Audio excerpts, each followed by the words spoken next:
تو کسی بات پر بھی اس کا اعتبار نہیں ہے۔ اس کی کتاب براہین احمدیہ میں اتنی بکواسات ہیں، اگر کوئی دیکھنا چاہے تو وہ رابطہ کرے۔ تو یہ کہے کہ میں نبی ہوں، میں رسول ہوں، میں مسیح موعود ہوں، تو سامعین اس کی غلاظت بری باتیں بے شمار ہیں۔ لہٰذا میری ہر مسلمان کو یہ گزارش ہے کہ ان کے ہتھ کنڈے میں اور ان کے شکنجے میں ہرگز نہ آئیں۔ یہ بڑے بڑے لالچ دے کر مسلمانوں کو گمراہ کرنے کی کوشش کر رہے ہیں۔ اور اس کے ساتھ میں قادیانی لوگوں کو جو اس کے پیروکار ہیں ان کے لیے میرا ایک میسج ہے، میرا پیغام ہے کہ خدا کے لیے اس پر غور کریں، اپنے سمجھ بوجھ کو سامنے رکھ کر اس پر غور کریں کہ آپ کہاں جا رہے ہیں، کس دوزخ میں جا رہے ہیں آپ۔ خدا کے لیے اس کا پیچھا چھوڑ دیں۔ اور آج کل تو سوشل میڈیا بھرا پڑا ہے، قادیانیوں کے مربی جو پیشوا ہیں وہ قادیانیوں کو کس طرح چھوڑ کر مسلمان ہو رہے ہیں۔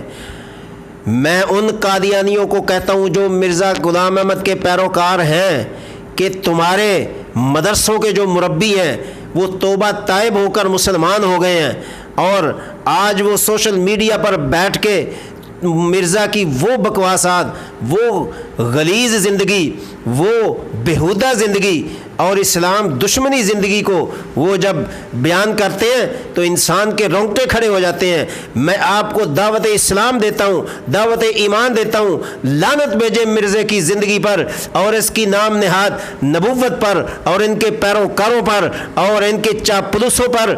آپ واپس آئیں اپنے دین اسلام میں۔ ہمارے محمد الرسول اللہ صلی اللہ علیہ وسلم نے جو حسین زندگی، جو اعلیٰ زندگی، جو عرفہ زندگی، جو بہترین زندگی اور بہترین اسوہ والی زندگی جو ہمیں عطا کی ہے، رب کبریا کی قسم دنیا کا کوئی باطل مذہب اس زندگی کو بیان نہیں کر سکتا، مقابلے میں کوئی ایسی زندگی نہیں لا سکتا۔ اللہ کے نبی صلی اللہ علیہ وسلم کی بچپن کی زندگی اٹھا کر دیکھو تو اعلیٰ سے اعلیٰ ہے، جوانی کی زندگی اٹھا کر دیکھو وہ بھی وراء الورا ہے، لڑکپن کی زندگی اٹھا کر دیکھو اس کی بھی کوئی مثال نہیں ملتی، 40 سال کے بعد والی زندگی اٹھا کر دیکھو۔ قرآن میں اللہ رب العالمین نے ہمارے نبی کے ہر طریقے کا ذکر کیا، ہر صفت کا ذکر کیا، ہر چیز کا ذکر کیا۔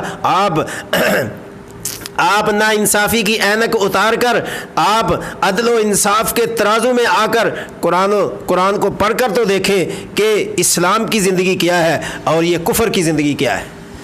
آپ اس کی زندگی کا مطالعہ کریں، اس کی کتابیں پڑھیں۔ کیا مرزا قادیانی کبھی اعتکاف بیٹھا ہے؟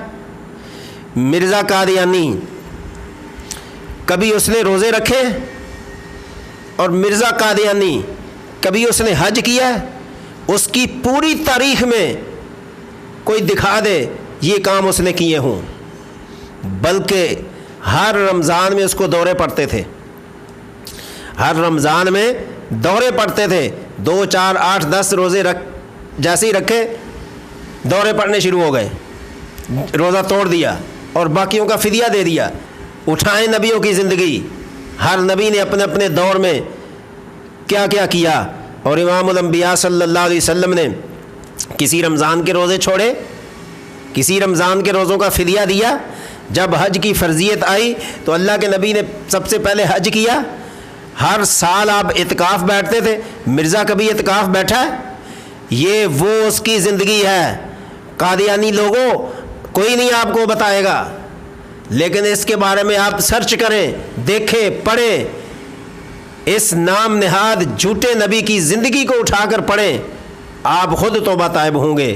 میری آپ سے کوئی دشمنی نہیں ہے، میرا کوئی وراثت کا جھگڑا نہیں ہے، میرا آپ کے ساتھ کوئی لین دین نہیں ہے، صرف آخرت کی خیر خواہی کے لیے، آپ کو دوزخ سے بچانے کے لیے میری یہ معروضات ہیں۔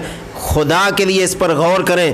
اور آج موقع ہے بقیہ زندگی، اس لعنت والی زندگی اور ظلم جبر والی زندگی اور اس گناہوں والی زندگی سے ہٹ کر بچ کر آپ اسلامی گلشن میں آ جائیں، اسلامی زندگی میں آ جائیں۔ انشاءاللہ آپ کو اس زندگی سے لاکھوں درجے زیادہ اس اسلامی زندگی میں سکون ملے گا۔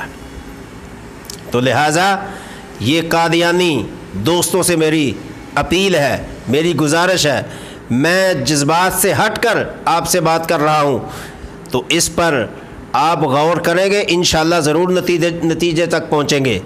جیسا کہ آپ کے مربی پیشوا کتنے ہیں جو آج مسلمان ہو کر وہ آرام کی زندگی گزار رہے ہیں، حتیٰ کہ انہوں نے مرزائیوں کی دی ہوئی سہولتیں، گاڑی، گھر اور جناب علی پیسہ ان گنت جو انہوں کو مراعات دی تھیں، انہوں نے ٹھوکر مار کر ان کو اڑا دیا۔ یہ پڑی ہیں تمہاری گاڑیاں، یہ تمہارے گھر، یہ تمہاری نوکریاں، یہ تمہاری چاکریاں، ان کو ہم پاؤں کی ایڑی پر مارتے ہیں۔ اسلام کی زندگی سے عزیز ہمیں کوئی اور زندگی نہیں ہے۔ آپ دیکھیں تو خدا را اس بےہودہ زندگی سے توبہ طائب ہو کر اسلام میں آ جائیں اور اسلام کے گلشن کو اپنے سینے سے لگائیں۔ انشاءاللہ آخرت میں پیارے نبی صلی اللہ علیہ وسلم کی شفاعت آپ کا مقدر ہوگی۔ اللہ تعالی ہم سب کو صحیح اسلام اور ایمان اور ایقان کی توفیق بخشے۔